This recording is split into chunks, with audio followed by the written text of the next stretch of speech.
The next trades on the euro looking a little bit tinier. We've really broken the indecision on the daily chart. We've got that nice directional candle that you can see. So the first thing that's in mind is, the pullback sell could be there, could be there, could very well be this EOVM trade to start the day.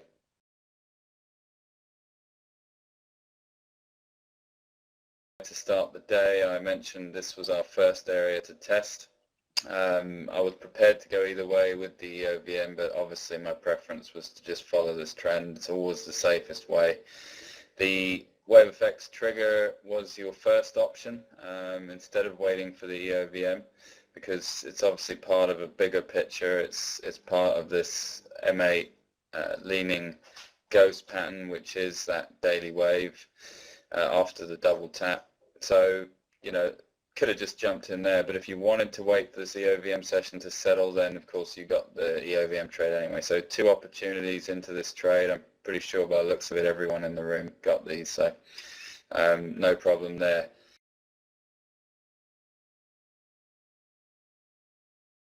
For now, as we zoom in on the M8 at the more immediate price action, we have the potential of the leaner, so just like the euro. Pullback sell, keeping our eye out for that.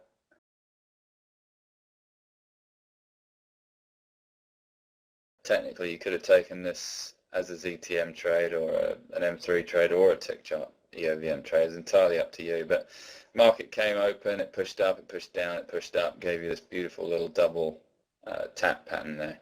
Now I did watch it get held up there quite powerfully. It did make me a little bit nervous, but I decided to look away instead, and by the time I looked back we were heading on down, so that was just a false alarm.